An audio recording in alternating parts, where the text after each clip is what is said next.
Hola a todos y todas. Bienvenidos a un nuevo programa de Aldea Mundial, el podcast. Muy contentos en este cuarto episodio. Vamos a hablar de un tema muy importante y vigente de la política internacional. Pero primero que nada, presentarme. Mi nombre es Andrés Aristizábal y en compañía de mi compañero Alejandro vamos a dirigir este podcast. Alejo. Pues bien, pues muy buenas tardes, días o noches, dependiendo del momento que nos estén escuchando. Sin duda alguna, este cuarto tema va a ser muy interesante, que para muchos es, digamos, controversial, para otros lo consideran un elemento necesario para tener en cuenta y entender las dinámicas de la ordenanza internacional.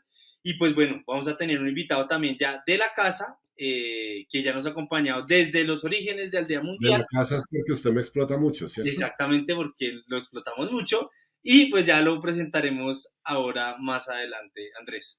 Claro que sí, no, pues antes de presentar a nuestro invitado, pues quiero simplemente mencionarles y recordarles que pueden seguir a las cuentas de Aldea Mundial en sus diferentes redes sociales, tanto en Facebook, Instagram, YouTube, TikTok y en sus diferentes plataformas preferidas de podcast, ya sea Spotify, Amazon Music o Apple Podcast, entre otras.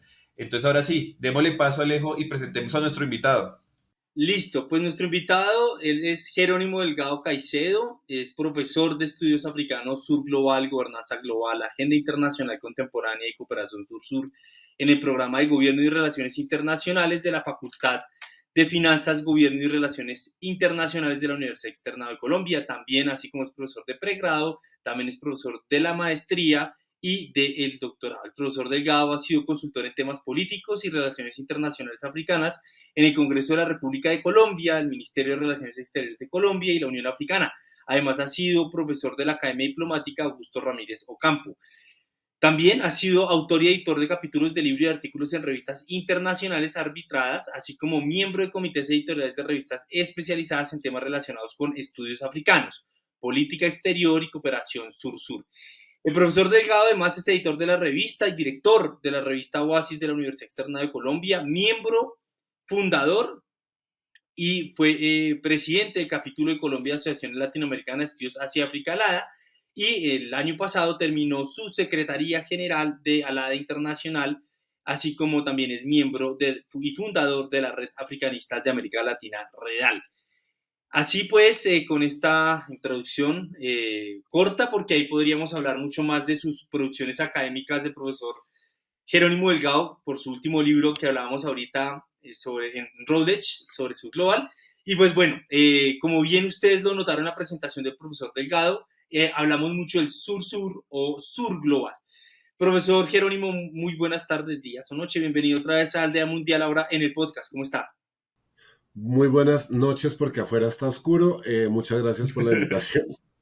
No, excelente. Pues bueno, miren, este es el tema que nosotros hoy queremos abordar y es el sur global. Ha estado muy pendiente, está muy, digamos, en boga en la palestra pública y muchos, por eso decía, es un tema que muchos dicen que es controversial, que es un invento más.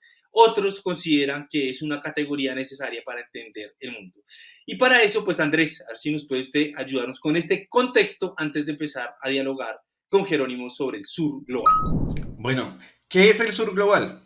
Pues realmente si nosotros ponemos a averiguar y mirar un poco más, la construcción y el uso del concepto comenzó a darse principalmente en la academia y de manera especial por aquellos que hacían los estudios postcoloniales, quienes encontraban en esta denominación como una capacidad de aglutinar diferentes realidades que tenían, realidades semejantes que tenían diversos pueblos, territorios y naciones, pero que si bien eran semejantes, estos países o estos pueblos eran totalmente diferentes. Y que finalmente su contexto o lo que los hace semejantes principalmente es que se han visto afectados por el capitalismo global o por las políticas neoliberales.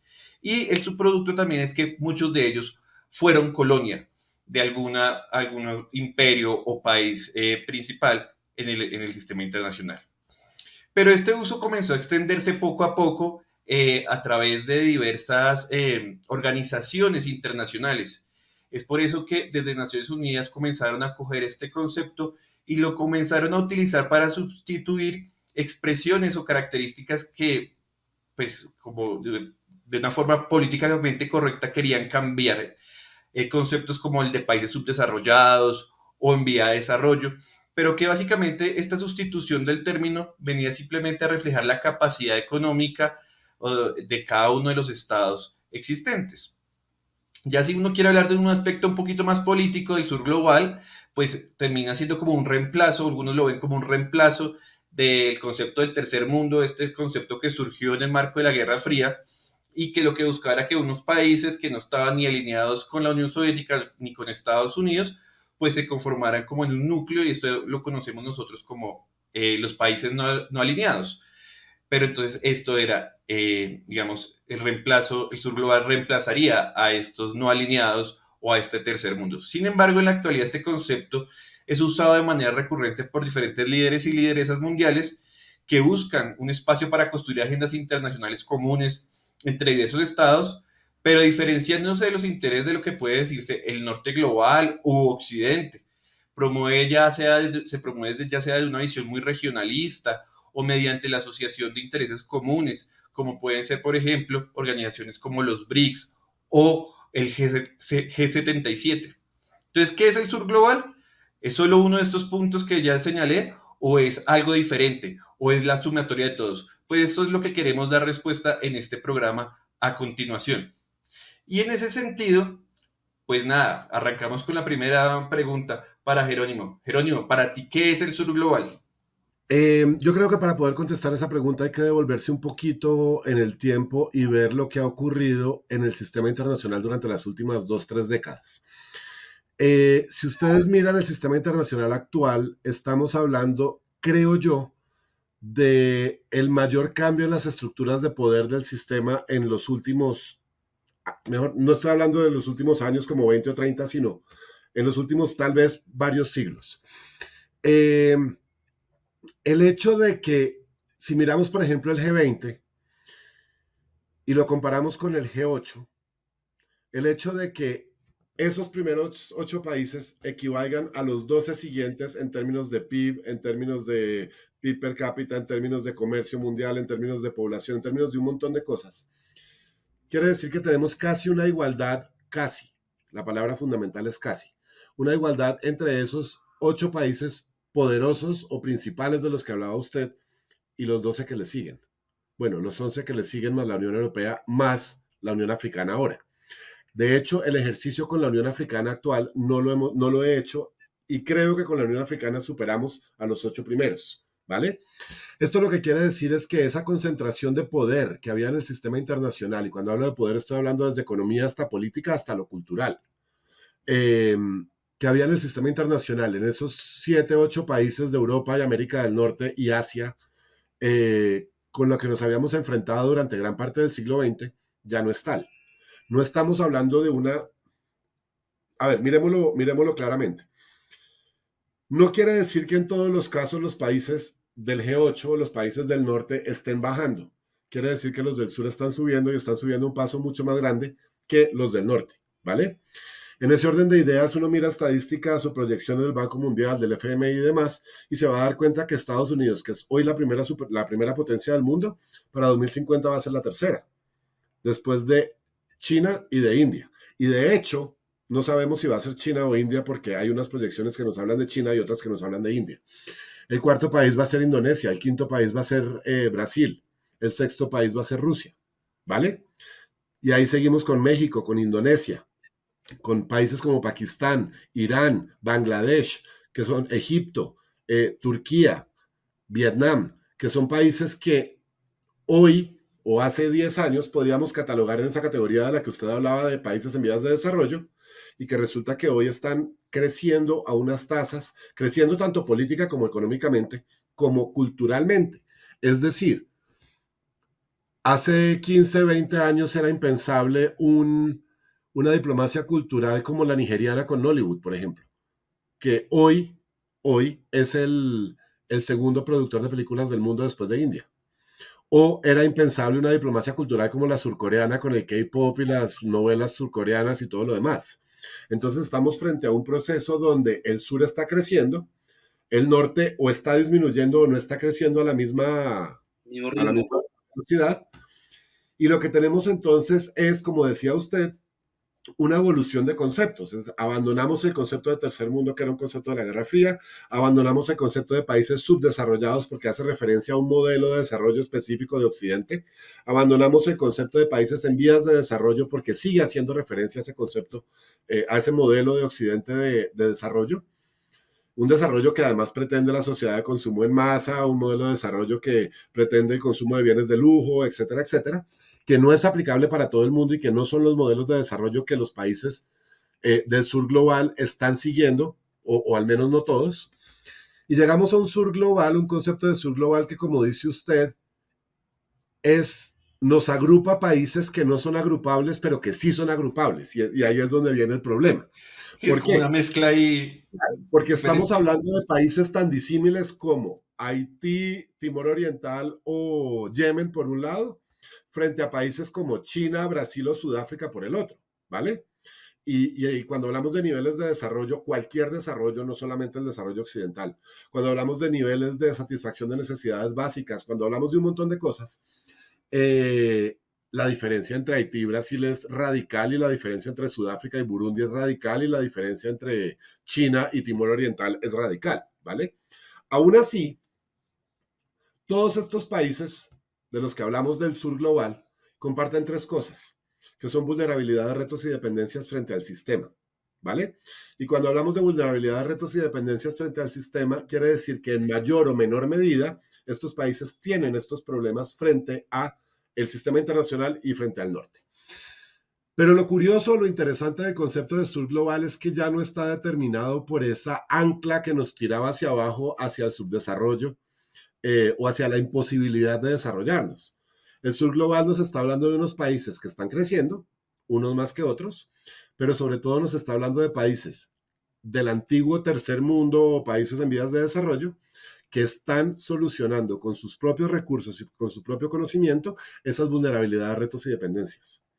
Entonces ya no es una percepción negativa del concepto de sur global o de tercer mundo o de países subdesarrollados en vías de desarrollo, sino que compartimos vulnerabilidad, retos y dependencias y entre nosotros podemos cooperar. Y ahí es donde viene la cooperación sur-sur para empezar a superar las vulnerabilidades, retos y dependencias, disminuyendo esa dependencia del norte global, que era de donde venía el conocimiento, la plata y todo lo demás para solucionar los problemas del sur y que nos dimos cuenta que en muchos casos no era eficiente. Claro. ¿Vale? Digamos que en términos, digamos, relajando un poco, es sur global, no estamos hablando de un elemento geográfico, ¿sí? Porque mucha gente cree que es un elemento geográfico y no lo es. Es decir, Australia está... Pero permítame, le digo ahí algo, y es que si bien no es un elemento geográfico, sí es un elemento que pesa en el surgimiento del concepto de sur global. ¿Por qué? Porque en el imaginario de la gente tenemos un norte desarrollado y un sur subdesarrollado, Claro. en los términos anteriores. Sí, sí, sí. Está claro que no podemos trazar una línea y decir de aquí para arriba es norte y de aquí para abajo es sur, es decir, no es una línea recta, es una línea que nos va haciendo así, y que además tiene zonas grises. ¿Dónde metemos a Corea del Sur? ¿Es norte o es sur? ¿Dónde metemos a Singapur? ¿Es norte o es sur? ¿Dónde Australia. metemos No, incluso el mismo Rusia, ¿no? Muchos dicen, pero Claro, Rusia, ¿qué juega? O sea, ¿el claro, norte o sur? claro. Y de hecho, si usted hace un análisis de los países del sur global, se va a dar cuenta que los países del extremo sur en muchos de los indicadores tienden más a ser del norte que a ser del Sí, de sur. acuerdo. Es decir, si usted mira, por ejemplo, índice de desarrollo humano de Argentina, Chile, Uruguay, son índices de desarrollo humano similares a los de Europa, a los de Estados Unidos y Europa. Argentina ya no tanto, pero a lo que me refiero es que en términos de índices estamos como arriba. Australia y Nueva Zelanda ni lo debatimos. Y en muchos casos Sudáfrica también tiene unos índices mucho más altos que el resto de África, por ejemplo. Quiere decir que si nos vamos a lo estrictamente geográfico, el norte es norte, el extremo sur podría ser norte, podría, y estaríamos hablando del sur como el centro, ¿vale? Pero O entonces, sea, como existe las un periferias y elemento el centro. global, el elemento geográfico es fundamental porque es el punto de partida, el sur del que estamos Claro, no, hablando. y porque alrededor de eso se crearon ciertas narrativas de ese Claro. norte, ¿no? Pero bueno, digamos, haciendo esa claridad, y digamos que obviamente el concepto tiene una dificultad porque, digamos, dentro de lo académico también se ha definido desde mil perspectivas o diferentes perspectivas, pero, digamos, a mí me surge una pregunta, usted dice como, bueno, ese norte global que se caracterizaba por el exceso de consumo, ¿no? Por unas dinámicas propias del capitalismo, mi pregunta es, vale, estos países del sur global comparten ciertos pasados coloniales, retos, dificultades, y que buscan cooperar entre ellos para salir. Pero, digamos, existe entre ese sur global también un modelo en donde todos trabajen para salir distinto a ese que usted nos comentaba de ese norte global. O No. por el contrario, va en parte de ese camino de construcción entre todos desde las diferentes posturas y visiones de mundo. A ver, mire, primero, yo creo que, por ejemplo, la cooperación sur-sur de la que usted habla es una herramienta que está disponible, pero no es una herramienta que a todos los países les gusta. Sí, claro. Y seamos claros, es una herramienta que a muchos gobernantes no les gusta porque no viene con plata, entonces no se la pueden robar, ¿vale? Entonces, digamos que ha ganado terreno y que cada vez más tenemos más dinámicas de cooperación sur-sur, incluso tenemos cooperación sur-norte, que eso era impensable hace 20 años, ¿vale? Pero cuando usted me pregunta por modelos de desarrollo, yo tengo que decirle que en el sistema internacional actual es muy difícil desvincularse al 100% de los modelos de desarrollo que conocemos y del capitalismo en sí mismo. Lo que sí le puedo decir es que hay adaptaciones a ese capitalismo y las hemos visto, por ejemplo, en los países comunistas. Si vemos lo que China hace con el capitalismo frente a un modelo político que no es el modelo político democrático o liberal, etcétera, o lo que hace Vietnam, o lo que ha hecho Cuba, o lo que ha hecho Venezuela, que nos puede gustar o no nos puede gustar, puede funcionar o no puede funcionar. Ese es otro debate. Pero a lo que voy es que hay opciones de modificación de esos modelos. Ahora, si usted quiere modelos nuevos, lo que pasa es que a Occidente históricamente no le han gustado los modelos nuevos, porque los modelos nuevos representan una ruptura frente a ese modelo hegemónico económico Sí, de significa Occidente. control. Modelos nuevos, Irán, nos puede gustar o no nos puede gustar, es nuevo. Libia con Gaddafi, leas el libro verde, nos puede gustar o no nos puede gustar, pero era un modelo que cogía cosas de los modelos que existían y crea un nuevo sistema que él lo llama la tercera teoría universal. Incluso un modelo que no ha generado tanto ruido como los dos anteriores, por ejemplo, Bután, donde decide, mire, yo no voy a medir el desarrollo de mi país a partir del PIB, sino que lo voy a medir a partir del índice de felicidad bruta. Y lo que hace creo que son 86 variables, donde lo que hacen es medir qué tan feliz es la población frente a las 86 variables.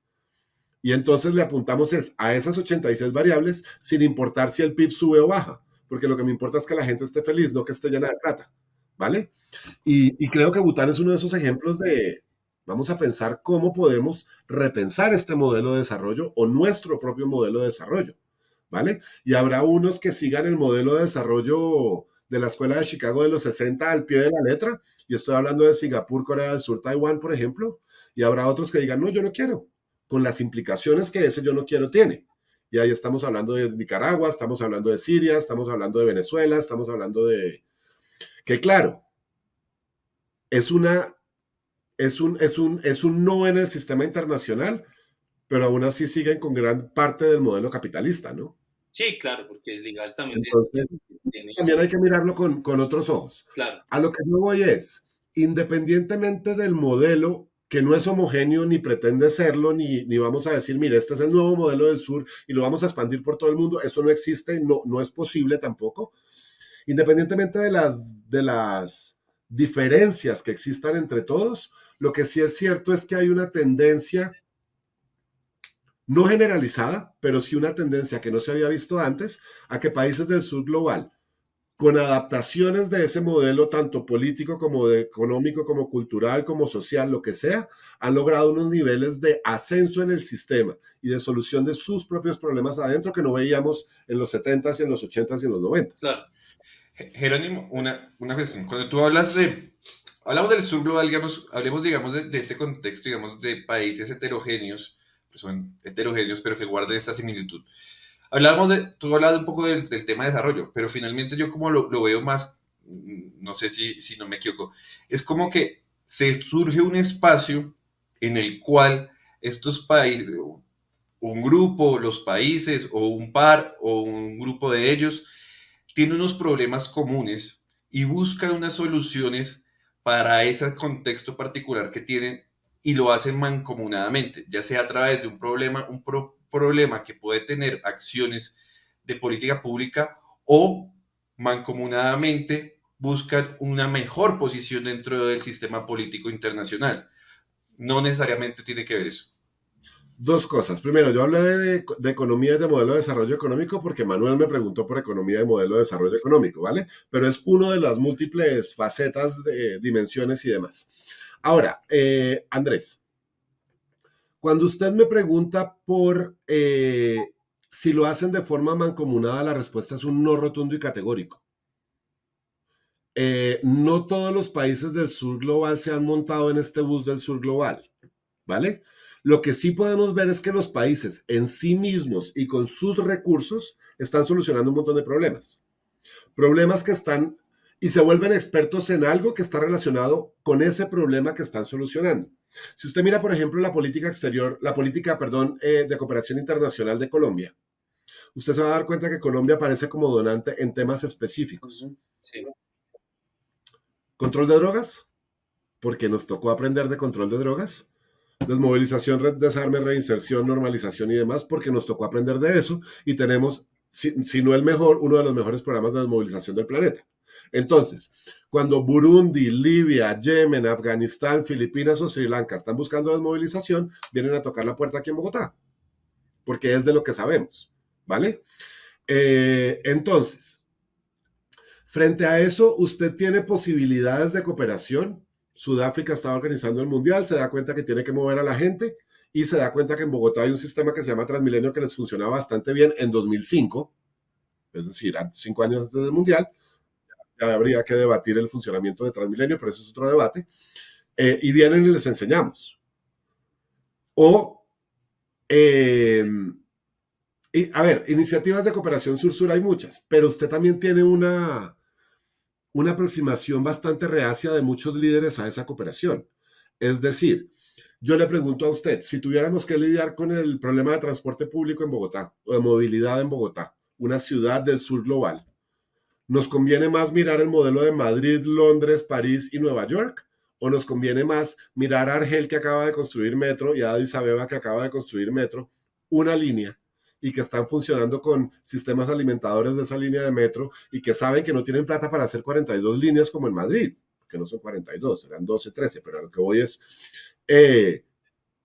en principio nos sirve más mirar cómo una ciudad del sur está solucionando sus problemas con unos recursos limitados a mirar cómo lo ha hecho Madrid o París o Londres, que tienen para hacer 12, 13, 14, 15 líneas. El contexto del problema es similar. Claro, similar, no igual, pero similar. Entonces Sí, el objetivo es, y por ejemplo, eso es lo que yo le digo en muchas ocasiones a mis estudiantes en las maestrías, y es, usted tiene un problema público cualquiera, que puede ser desde cómo generamos ingreso en parques naturales sin generar daño ambiental, hasta cómo construimos paz a través del rugby, hasta cómo hacemos para que todo el mundo tenga agua en las ciudades, hasta el problema de los migrantes en Cúcuta, ¿vale? Usted puede tener un problema público cualquiera que sea. Tiene dos opciones. Opción 1, se sienta a pensar cómo usted va a solucionar el problema. Eso le toma un montón de tiempo y le toma un montón de dinámicas de error y triunfo en el proceso. O lo que hace es, empieza a mirar quién ha tenido el mismo problema y qué han hecho. Y lo que hace es mirar qué no ha funcionado y pedir la cooperación, que siempre se la van a dar, porque además la Sur-Sur no vale sino los pasajes del fulano que va en las noches de hotel, que cualquier estado tiene para esa cooperación. Claro, lo estoy simplificando, pero a lo que voy es que es muchísimo más barata. Se pide la cooperación, nos enseñan, y nosotros lo que tenemos que hacer ya no es crear de cero, sino lo que hacemos es tomar el conocimiento que nos llega desde afuera, sabemos qué no funcionó, sabemos qué funcionó, y lo aplicamos a la realidad colombiana o a la realidad del país que esté pidiendo la cooperación. Y nos ahorramos un montón de prueba y error, nos ahorramos años de mirar a ver si funciona o no funciona, y pues tenemos una solución a ese problema que en principio debería ser mucho más eficiente desde el principio, ¿vale? Pero a lo que voy es que empieza a ver, si quieren ahorita hablamos de 3 fenómenos que son importantes en el sur global y que empiezan a generar estas posibilidades de empezar a mirar al sur como esta palabra suena horrible, no sé si exista o no, como ese resolvedor de problemas, Claro. como ese lugar de donde podemos resolver los problemas que nos son comunes y que es lo que hace que podamos estar en la misma categoría a pesar de ser completamente diferentes. No, Es que los problemas... O sea, nos convertimos, yo creo que, perdón Alejo, ahí, yo creo que finalmente lo que tú dices es que los países con sus políticas o lo que han realizado para solucionar los problemas se convierte como una caja de herramientas de otros países con condiciones similares para poder darle o adaptar para solucionar ese problema sin que tenga que recorrer por toda, y entonces, por toda la matriz. Claro, y entonces ese acervo de herramientas de la que usted habla, esa caja de herramientas, ya depende de los países si quieren o no utilizarla. Algunos países se han metido de cabeza en esa caja de herramientas y están haciendo un montón de cosas. Otro montón de países dicen, no, a mí no me interesa meterme con los países del sur porque a mí me interesa seguir recibiendo plata del norte. O lo ideal, porque aquí quiero que quede claro, es una dinámica donde podamos tener todos los tipos de cooperación posibles. Es decir, donde podamos seguir teniendo una cooperación norte-sur para los países que lo necesitan porque viene con un montón de ayudas y viene con dinero y viene con cooperación para el desarrollo. Claro, habría que repensarla y asegurarnos de que lo que la plata se está invirtiendo bien, etcétera, etcétera. Con una cooperación sur-sur que nos ayuda a solucionar otros problemas diferentes y con otros métodos y con otros contextos. Con una cooperación triangular que nos puede permitir otras aproximaciones diferentes e incluso con una cooperación sur-norte que nos permita ayudarle a los de arriba que nos han ayudado siempre en caso de que sea lo que queramos hacer. Es decir, no quiere decir que tengamos que abandonar la cooperación norte-sur para meternos en la sur-sur. Quiere decir que pueden ir de la mano, al mismo tiempo, paralelamente. Sí, claro, y que los estados del sur global incluso pueden, pues digamos, lo que he visto, al menos en Colombia, sí es utilizar todo ese tipo de cooperación, ¿no? Norte-sur, sur-sur, pero también la triangular, como también una manera. Pero mira, hay otro elemento que me parece muy importante y que me parece interesante revisarlo en organizaciones como los BRICS, como el CELAC, entre otras, que son organizaciones que veo que en el sur global también se utilizan estos mecanismos más que todo de diálogo y de concertación política, ¿sí? Que eso también me parece muy interesante, que es muy característico del sur global, porque nosotros estábamos viendo anteriormente un regionalismo y con unos ejercicios como de creación de organizaciones eh, en donde se obligaban casi todas las partes a hacerlo todo, ¿no? Y por lo que yo veo acá en el sur global decimos, no, preferimos hacer, son foros de diálogo político, de concertación, donde busquemos unos consensos y digamos que no obligamos a todo el mundo. Y yo creo que eso también se da en la medida que se entiende esa heterogeneidad que Jerónimo plantea, ¿no?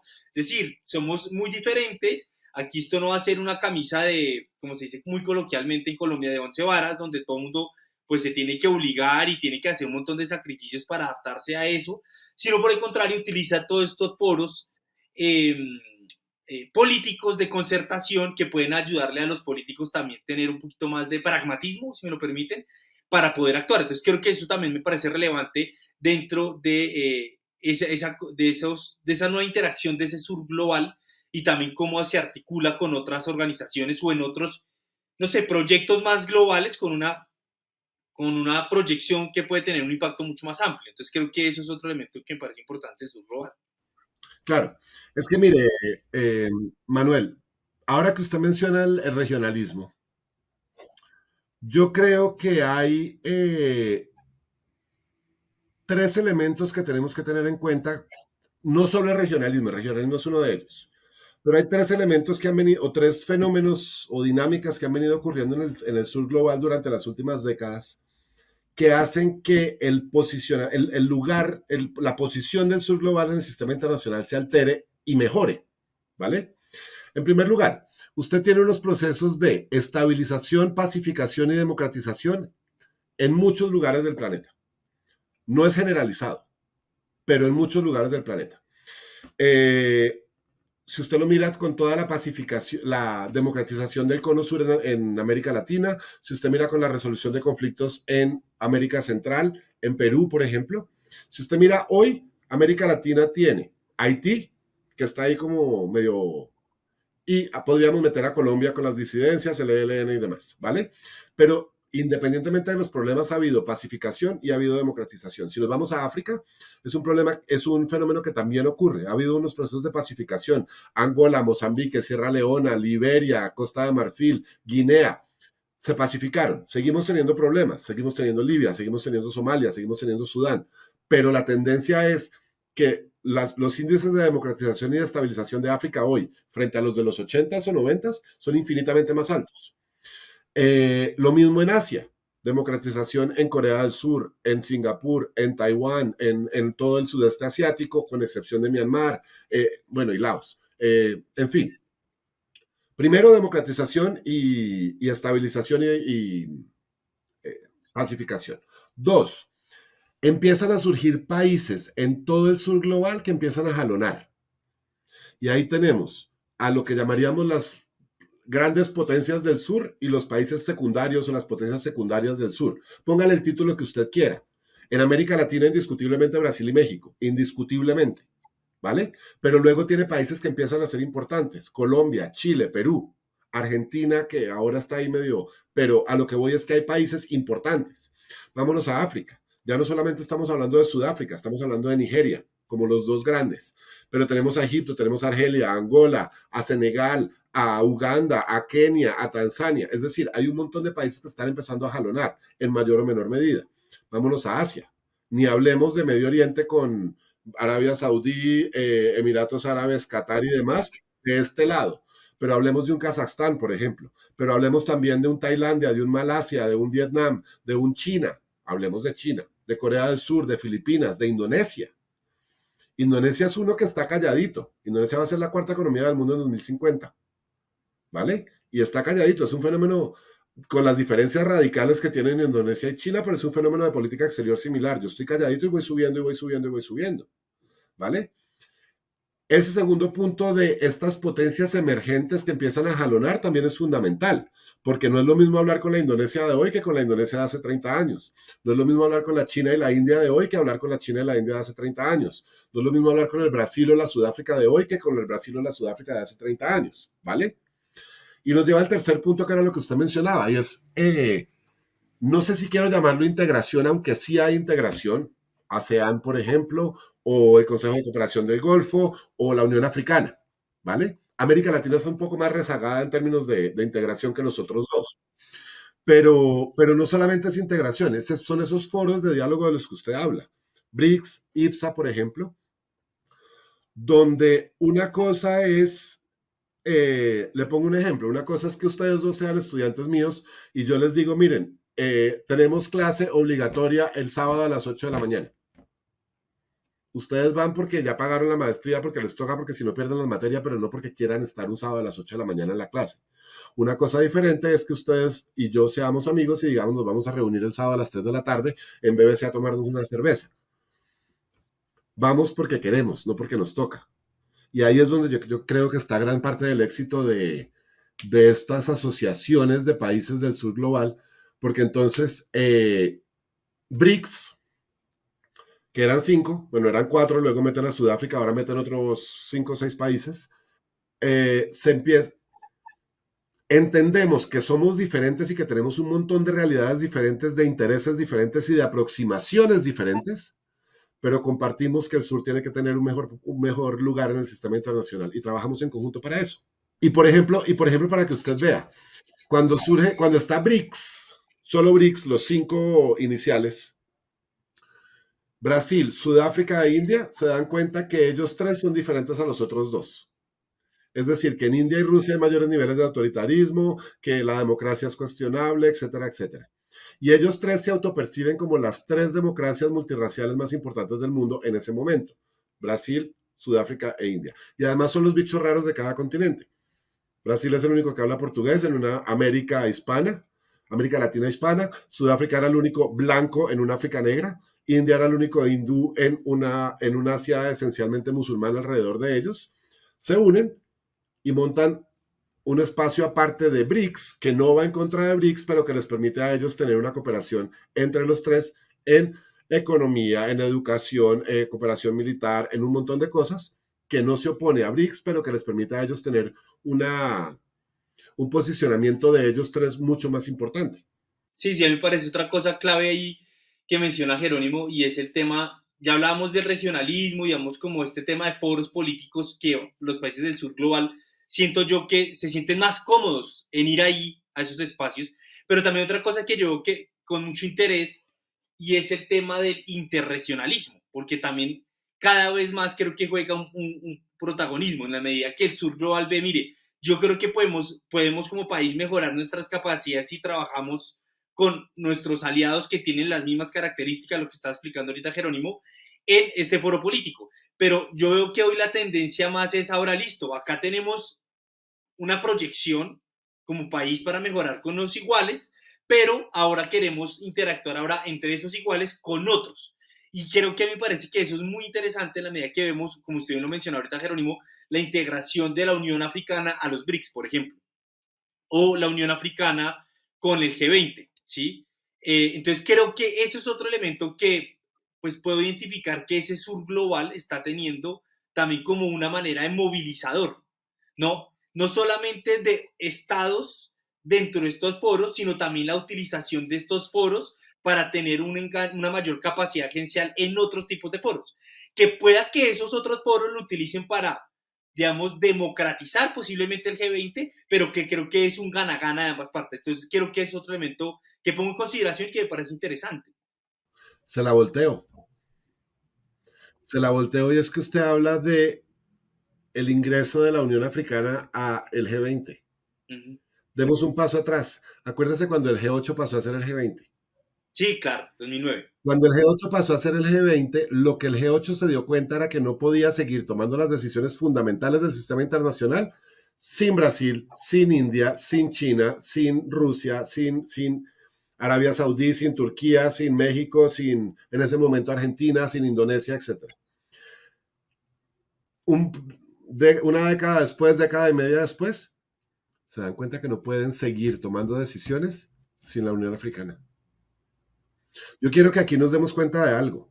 No son lo mismo. Ni la Unión Europea y la Unión Africana no son lo mismo, no representan lo mismo, no defienden lo mismo, no. Pero en G20, perdón, la Unión Europea y la Unión Africana están exactamente al mismo nivel. Son un actor más dentro del G20. Entonces a lo que yo voy es que lo que tenemos es un proceso de activo, de posicionamiento del sur individual de los países a través de grupos entre ellos y a través de este interregionalismo del que usted habla, pero también tenemos un reconocimiento desde el norte que el sistema internacional no puede seguir funcionando solo con los del norte y que si queremos tomar decisiones tenemos que meter a los poderosos del sur porque si no, no va a haber forma. Sin duda, digamos, yo creo que si uno podría mirar, y tú lo señalabas hace un poco Jerónimo, que hay una evolución, una caracterización, la democratización, la pacificación, la consolidación de procesos nacionales en los países del sur, de las excolonias y demás, con cierto nivel económico reducido, comienzan a crecer y comienzan a tener una participación, generando unos procesos, llamémoslo así, de diálogo, de cooperación, que les va generando o los va posicionando en una dinámica internacional, primero económica, pero también política, donde cada vez son más necesarios para tomar decisiones y que son más influyentes individual y colectivamente en el desarrollo mismo de la economía y la política internacional. Y yo creo que eso es lo que termina convirtiendo el sur global, más allá de un concepto, llamémoslo así, académico o de traslapo de lo que antes significaba una cosa u otra cosa, a tener un peso ya por sí mismo, de un impacto y un reconocimiento geopolítico, tal vez no como un bloque, pero homogéneo, porque ya vimos que no es homogéneo, sino como una posibilidad de articular intereses de manera colectiva, generando unos procesos de fortalecimiento dentro de un sistema internacional que, como tú dices cuando arrancaste, viene sufriendo la mayor transformación en los últimos siglos. Yo lo veo más o menos desde esa perspectiva. Claro, pero mira que esa articulación no siempre existe. Y en muchos casos lo que tenemos es elementos del sur global que empiezan a actuar o en grupitos o individualmente, y la suma de esos esfuerzos es la que está empezando a generar esta nueva voz para el sur. Le doy dos ejemplos recientes. Históricamente estoy hablando de los últimos 40, 50 años, los que peleaban por el Consejo de Seguridad eran Alemania, Japón y Brasil. O sea, eran los tres grandes que, ¿por qué ustedes sí tienen veto y nosotros no? Esa lucha por el Consejo, por el veto y el Consejo de Seguridad se ha ido expandiendo a unos niveles que ya las voces desde el sur son impresionantes. Ayer, el primer ministro de Malasia salió cuestionando fortísimamente el Consejo de Seguridad. Porque nos hemos dado cuenta que cuando los problemas de paz y seguridad en el sistema tienen que ver con los grandes, con los 5 grandes, no hay forma de solucionar nada porque siempre hay el veto y no hay forma. Sale el primer ministro de Malasia diciendo tenemos que repensar el veto. o lo eliminamos o no puede haber vetos individuales. Para que se pueda vetar tienen que ser 3 de los 5, por ejemplo. Y esos vetos tienen que ser avalados por la Asamblea General, por ejemplo. Y empiezan a surgir unas voces desde países que son mucho más pequeños, poco influyentes, como Malasia, y que empiezan a tener eco. No hablemos, porque no tenemos el tiempo, pero en la Unión Africana también ha habido muchas iniciativas para que la Unión Africana tenga un puesto permanente en el Consejo de Seguridad y se vaya rotando el país que representa a la Unión Africana para que tenga ese veto, por ejemplo. ¿Vale? Ese tipo de cosas ocurren. El otro ejemplo que le quiero dar, y que todo el mundo conoce, y que yo creo que es una prueba clara de este poder que está empezando a tener el sur global, es la demanda de Sudáfrica ante Israel, en la CIJ. Es el único país que se para y se enfrenta a todos los grandes, porque sabemos que Israel tiene a Estados Unidos detrás sí o sí, y dice, mire, aquí hay genocidio, estas son las causas, las razones, las pruebas de que hay genocidio, y empieza a hacer esa piedra en el zapato de Israel y de Occidente en lo que está ocurriendo en Gaza. ¿Por qué? Porque Occidente no fue capaz de hacerlo, porque el sistema internacional no fue capaz de hacerlo. Y lo que hace es que surge Sudáfrica como en este momento el líder, una Sudáfrica que venía de capa caída, una Sudáfrica que no era la Sudáfrica de Mandela y de Mbeki de hace un par de años, y que con Ramaphosa dice, no, yo tengo que volverme a posicionar, y llegan con la demanda. Y esa demanda recibe el apoyo grandísimo del sur global, no generalizado, pero grandísimo en el sur global, con países incluso pensando, entre ellos Colombia, en poner demandas adicionales con puntos adicionales que no están en la demanda de... Ya lo hizo Nicaragua, de hecho hace 2 semanas lo hizo Nicaragua, le agregó. Entonces ahí está, el eje no por articulación, sino porque así ocurrió por esfuerzos individuales, termina siendo Sudáfrica y sus aliados, más Nicaragua y sus aliados, más cualquier otro que llegue. En algún momento se habló de Chile, ya no en la CIJ, sino en la CPI, sí, por ejemplo, ¿vale? Entonces empiezan a hacer esfuerzos aislados, entre comillas, porque no están coordinados, pero que sí son respuesta al accionar de otro país del sur global que tuvo el coraje de enfrentarse a los de arriba y vienen todos los detrás de más, todos los demás. Y canaliza el interés finalmente. O sea, Claro. Yo quería agregar otro elemento que me parece clave y bastante interesante, revisando como todas estas ampliaciones de, por ejemplo, de los BRICS y ¿no? Me parece también otro elemento clave que se diferencia mucho de estos modelos de políticos y organizaciones como el G8, que son impulsados principalmente por Europa y Estados Unidos. Y es, por ejemplo, la construcción colectiva sobre ciertos principios. A mí eso me parece muy interesante porque no se da la imposición, y esto lo menciono, es por el procedimiento que publicaron en septiembre, bueno, el año pasado, cuando se dio la ampliación en 2023, y me parece muy interesante cuáles son los principios guías, los estándares, los criterios y los procedimientos que los BRICS desarrollaron de manera colectiva. Es decir, que eso yo creo que también es importante, no solamente que esa construcción de un país fuerte del sur global anima a los otros, sino también que permite que todas las voces se puedan articular a pesar de sus posturas distintas. Entonces me parece muy interesante porque cuando revisé esta guía, que pues, salió terminando el 2023, que dio la ampliación de los BRICS, es una cosa muy diametralmente diferente a lo que se ha conocido o en las lógicas de Europa y Estados Unidos, ¿no? Acá se aceptan los que cumplan mis criterios. Y cuando uno mira esta guía de construcción de BRICS es, no, es como todo lo construimos, ¿no? Aquí no es que China es el más poderoso, entonces lo impone, y creo que eso es un valor muy agregado que el sur global gusta. ¿Puedo contar una anécdota? Claro. Me hizo acordar de cuando Desmond Tutu, el premio Nobel de Paz sudafricano, vino a Colombia en el gobierno de Uribe. Y Uribe le dijo que él estaba haciendo el proceso de paz con los paramilitares. Y Desmond Tutu se voltea y le dice, claro, es que es muy fácil negociar con los que son amigos de uno. El problema es negociar con los que son enemigos. Y eso es justamente de lo que estamos hablando. Cuando usted mira el G7, cuando usted mira el G8, que era el G7 más 1, cuando Rusia invade Ucrania y ya no funciona como Occidente quiere que funcione, sale y ya no es el G8 sino el G7. Y nuevamente, es muy fácil poner de acuerdo a 7 amigos que tienen principios medianamente similares y todo lo demás. Eso no tiene mayor ciencia, es decir, eso es fácil. El punto es, meta en el mismo costal a Rusia, a China, a Brasil, a India y a Sudáfrica y póngalos a negociar, porque hay unos valores que son similares. pero hay otro montón de valores que no lo son. Y resulta que el documento que usted leyó es un acuerdo donde a pesar de las múltiples y diametrales diferencias que tienen los cinco estuvieron de acuerdo en que el camino es este.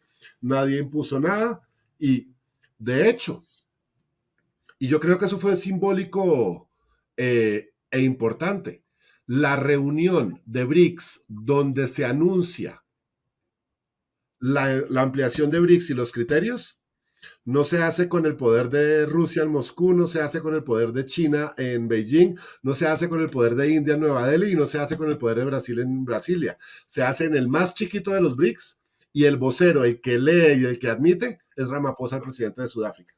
Y eso yo creo que tiene un simbolismo muy grande porque es el más chiquito de todos el que toma la vocería del grupo en el momento más importante de la historia del grupo.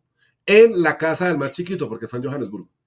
Pero a mí me queda otra cosa del simbolismo, pues más allá del simbolismo y de lo que estamos hablando de cómo se gestiona, cómo el sur global, a través de las formas que crea de organización o de diálogo, termina haciendo cosas diferentes que le convienen, diferentes a lo que a lo, a lo impuesto.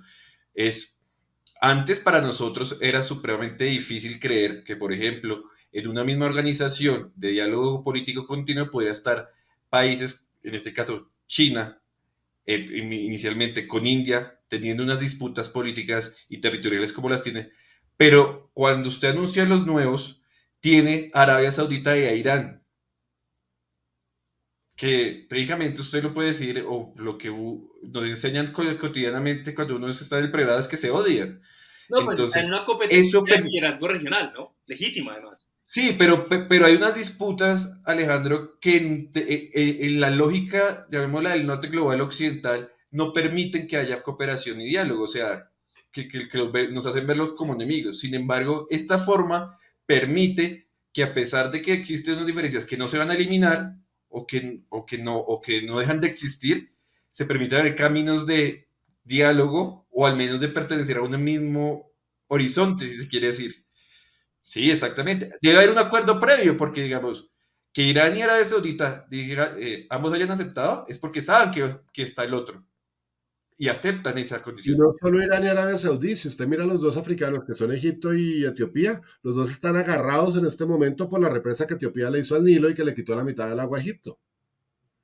Están agarrados. Entonces yo creo que es que eso es lo fundamental. Yo no estoy diciendo que sean perfectos, yo no estoy diciendo que funcionen. No, no, yo lo que estoy diciendo es que estamos generando unos foros de diálogo que eran impensados bajo la lógica del norte global. Y ahí estamos generando. Más bien, somos conscientes de que a pesar de que tenemos los problemas A, B, C y D, coincidimos en X y Y. Y esa coincidencia en X y Y es la que nos permite actuar en conjunto para lograr un mayor posicionamiento.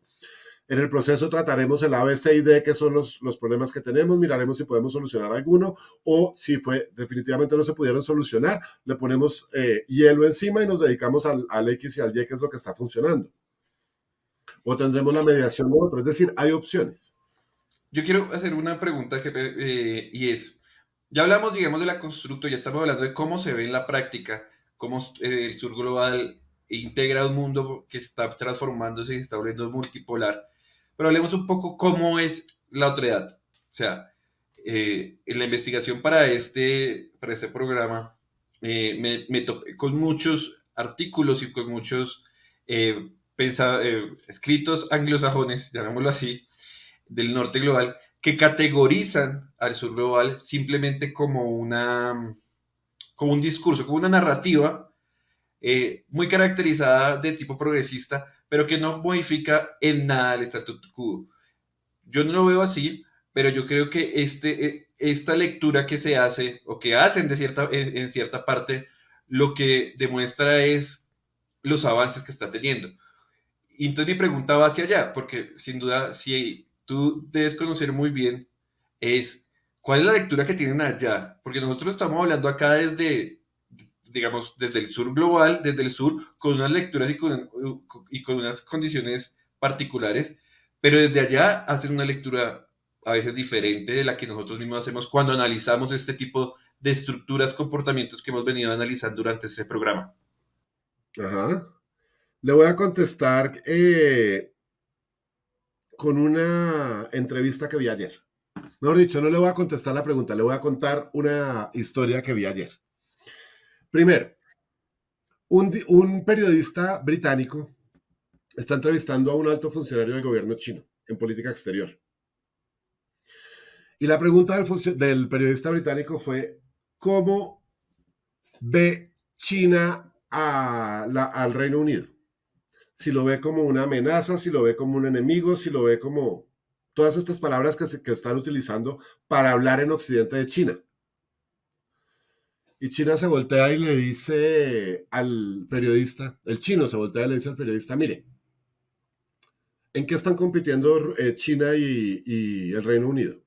China es el principal constructor de carros, el Reino Unido no es competencia, China es el principal. Y empieza a listarle todo lo que China es el principal productor en el planeta y el Reino Unido no. Y lo que dice es no somos competencia. El Reino Unido es un actor ni siquiera tan relevante, con el que tenemos que tener una cooperación y una relación de beneficio mutuo. No es ni un enemigo, ni el diablo, ni nada. Estamos los dos en el sistema internacional, no somos competencia, no somos enemigos, tenemos que tener una relación de beneficio mutuo, que es la aproximación de China a todos los países. Aunque lo ninguneó, ¿no? Con la respuesta lo ninguneó. Claro, lo acabó. Entonces, le cuento esta historia porque tiene que ver con la pregunta que usted me hace. Y es que Occidente sigue viendo a estos surgimientos desde el sur como una amenaza, un enemigo, etcétera, etcétera, mientras que para muchos de estos países es normal el surgimiento del sur, es normal que Occidente no cambie de percepción, pero le va a tocar cambiarla por las buenas o por las malas, porque es que para nadie es un secreto que la China de hoy no se puede ignorar, ¿vale? Y le cuento, ¿cómo va a ser el Reino Unido para lidiar con una Indonesia que va a ser 4 o 5 veces más grande que ellos en los próximos 20 años? Sí, yo creo que ahí frente a eso, por lo que yo veo es que a ellos les pica más que todo es como el ego, ¿no? O sea, creo que ese es como, ya no somos ese país. Y es normal que no se quieran dejar bajar del pedestal en el que han estado históricamente. Por siglos, además, principalmente los británicos, ¿no? Desde el siglo XVI como potencia. Siglo XV, perdón, sí, no, perdón, siglo 1600, mejor dicho, siglo XVII. Pero lo que yo sí creo es que es una lucha de esos egos que buscan que no caigan dentro de, ¿no? Dentro de ese liderazgo y control de agenda político, porque sin duda alguna, por ejemplo, en mis clases de maestría yo pongo una pregunta y ¿es China una amenaza al sistema internacional? Y todo el mundo empieza a escribir, pero digo, pero todo lo que usted escribe lo han hecho los países como Estados Unidos. Claro, entonces, claro, ¿por qué claro. lo hace China esa amenaza? ¿O es más bien una amenaza no a la seguridad internacional, sino a Estados Unidos? Claro, es que si Arabia Saudí o Turquía o Irán apoyan grupos en otros países, son terroristas y son de lo peor, pero Estados Unidos lo ha venido haciendo históricamente, Francia lo ha venido haciendo históricamente, el Reino Unido lo ha venido haciendo históricamente. Entonces tenemos un doble rasero frente a esa percepción de estos fulanos. Jerónimo, acá me acabo de acordar de una conversación que estamos teniendo antes de arrancar el programa. En el que usted nos manifestaba como que hay países que son del sur global, pero que no se reconocen como tal. Entonces, esto es un constructo nuevo, es un concepto nuevo, pero que cada vez más países o gobiernos se vienen identificando como parte del sur global. ¿Qué hace que no todos los que son pertenecientes al concepto sur global se identifiquen como tal? ¿Es un problema ideológico? ¿Es un problema geográfico? ¿Es un problema de proyección? ¿Es un problema de simplemente que es de un gobierno? ¿O cuáles son las características, si se ha estudiado, que hacen que estos, de la lectura o del concepto que definimos como sur global, hayan elementos que no se consideren o no se reconozcan como tal? ¿Y por qué es importante que unos sí se reconozcan como tal? Mire, yo creo que el proceso de reconocimiento de un país, si el país se reconoce como parte del sur global o no, depende de varias cosas. Primero, ese reconocimiento ni siquiera tiene que ser explícito. Es decir, si usted mira, por ejemplo, Colombia en particular, toda la aproximación que está teniendo este gobierno de Colombia con África es un reconocimiento tácito de la pertenencia al sur global. Son funcionamientos de sur-sur, ¿vale? Pero usted no ha visto al gobierno colombiano diciendo es que hacemos parte del sur global, no ha sido tan explícito. Luego usted tiene los que efectivamente sí se reconocen como tal y son líderes y demás. Brasil lo ha dicho, por ejemplo. En fin, India hace poco. claro, claro. Luego usted tiene unas zonas grises. Y esas zonas grises creo que tiene que ver con los niveles de desarrollo que han logrado los países durante los últimos años. Y le hago la pregunta, ¿Corea del Sur es sur global? ¿Singapur es sur global? ¿Emiratos Árabes Unidos es sur global? ¿Qatar es sur global? Si usted me pregunta a mí, Jerónimo, yo diría que sí, porque son países que hace 30, 40 años tenían las mismas vulnerabilidades, retos y dependencias y las empezaron a solucionar, ¿vale?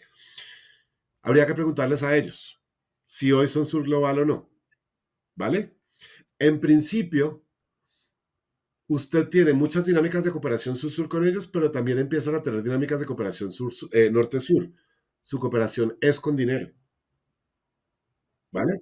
Entonces tenemos ahí unas zonas grises que son importantes. Y resulta que Emiratos Árabes ahora es BRICS, que es del sur global. Yo creo que hay otros elementos que me parece interesante que Jerónimo plantea, pero que yo creo que hay que tener en cuenta. Y es que pues, digamos, lo publiqué ahorita en mis redes, me acabé de terminar de leer un libro sobre populismos. Y parte de la conclusión que puedo llegar es que todo también depende como de dos elementos fundamentales. Yo creo que ese reconocimiento de los países, tocaría mirarlo a profundidad uno a uno, pero me atrevo a decir que primero se debe a los procesos internos de cada país. Y aquí viene muy marcado lo que es la descolonización y la decolonización.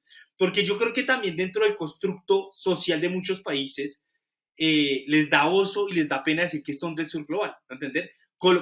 Y no lo digamos, Colombia, cuando usted le pregunta a la mayoría de los colombianos qué piensa el boliviano, siempre lo pone de una manera muy inferior, ¿no entender?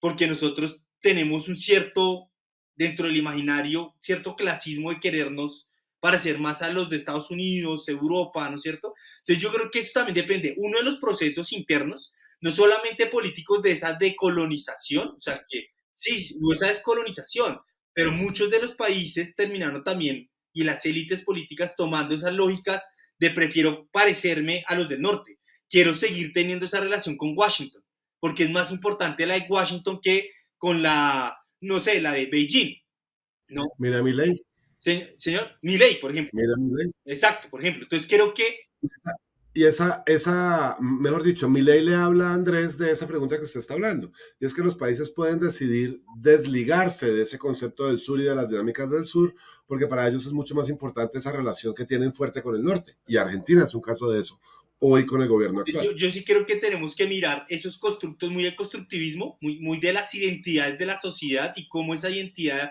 y ese autorreconocimiento de las sociedades se reflejan con el mundo.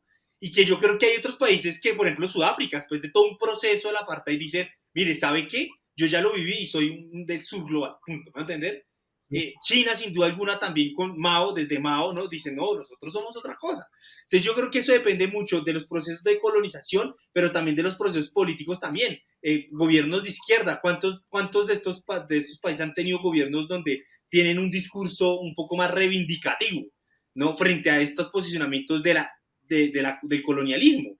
Y yo creo que un tercer factor y no menos importante, y con esto dejo, es que también creo que también dependiendo de los imperios también eso marca. Hay unos imperios mucho más sangrientos que otros y eso hace que también haya un reconocimiento o no frente a estos elementos, digamos, de esta descolonización. Usted no puede igualar lo que hicieron los alemanes en África o los belgas como lo pudieron hacer los, no sé, los holandeses en el Caribe o en Asia, ¿no entender? Son colonialismos muy distintos también. Entonces creo que eso juega mucho ahí también, en esa construcción social. Bueno, acá finalmente, finalizando este programa, pues hemos podido dar respuesta no solamente del aspecto conceptual, sino de su desarrollo histórico y sobre todo en su actualidad, de qué es el sur global, cómo se compone y en la práctica cómo lo estamos viendo a través de todo lo que hemos dialogado en este programa. Jerónimo, para acabar, este tema no es nuevo, pero está cogiendo cada vez más fuerza y cada vez genera más interés. Para las personas que nos están oyendo, nos están viendo y quieran profundizar un poco más sobre este tema, ¿qué nos puede recomendar? Pueden ser películas, pueden ser libros, para que consulten y profundicen un poco este tema. A muchos les gusta, a muchos no les gusta, pero yo creo que es ni siquiera me acuerdo cómo se llama el libro, ¿usted puede creer eso? Eh, pero tiene esta aproximación del pensamiento abismal y de este lado de la línea frente al otro lado de la línea y de cómo este lado de la línea existe y el otro lado de la línea no existe, que es esa percepción del nosotros versus el otro diferente. Y es Boaventura dos Santos. Pueden leer a Boaventura dos Santos y sirve mucho para esto. Yo creo que, Andrés, yo creo que no es cuestión de recomendarle el libro X o el libro Y o el libro Z. Les podría recomendar el mío, que me parece de quinta uno para ponerse a recomendar el libro. Pero a lo que voy es, yo creo que es más un proceso de búsqueda de información, no desde el norte. Es decir, yo creo que si a lo que a usted le interesa, por ejemplo, es ver la aproximación o el entendimiento de Sudáfrica sobre BRICS, pues métase al Instituto Sudafricano de Relaciones de Asuntos Internacionales y mire qué están diciendo ellos mismos sobre BRICS. Porque es que usted lo dijo, la literatura anglo, Estados Unidos, Reino Unido y Occidente en términos generales está muy enfocada a ver el punto de vista de Occidente de esta relación con el sur. Y cómo China es un enemigo, y cómo Rusia es un enemigo, y cómo India puede o no desbancar a Occidente, y cómo, en fin, y África es un problema, y América Latina es el lugar de las drogas y de los migrantes. Es decir, estos discursos ya los conocemos. El punto es empecemos a leer al otro, empecemos a leer qué dicen los chinos de China, qué dicen los rusos de Rusia, qué dicen los sudafricanos de Brasil y los brasileños de Sudáfrica. ¿Qué dicen los emiratíes o de cuáles son los temas que se están hablando en la Universidad de Qatar? Me hago entender, es decir, empecemos a ver al otro. No al otro que es un académico catarí que está en la Universidad de Harvard. No se trata de eso. Hablemos miremos qué está pasando en Qatar, qué está pasando en India, qué está pasando en Indonesia. Y empecemos a leerlos a ellos. Porque así como Manuel hablaba de colonizar el sistema, también hay que descolonizar la mente. Y la tenemos absolutamente colonizada. Pues no, muchas gracias Jerónimo, muchas gracias por este programa, por este capítulo, hemos aprendido mucho. Totalmente invitado para nuevos programas en el futuro, siempre bienvenido acá en la casa. Muchas gracias por apoyar por parte de Alada Colombia la salida de este programa y pues nada, Alejandro. Pues sí, Jerónimo, mil gracias por nuevamente estar con nosotros aquí en Aldea Mundial. Recuerde que esta también es su casa para cuando necesite abordar también otro tema cualquiera, desde Alada también o de Redal, con el mayor de los gustos estaremos prestos. Y pues de verdad muchas gracias a todas las personas que nos vieron o nos oyeron en este cuarto episodio de Aldea Mundial en que hablamos del sur global, su importancia y pues lo que se vendría con este concepto en la dinámica de la construcción de una multiordenanza. Entonces, pues nada, muchas gracias a todos. Me voy muy contento porque logramos otro objetivo de nuestro programa y nuestro proyecto, que es democratizar el conocimiento y analizar la vida internacional desde un aspecto riguroso, pero eso sí, bastante sencillo para todos. Muchas gracias y hasta dentro de 15 días con un nuevo programa. Feliz noche, porque está oscuro afuera.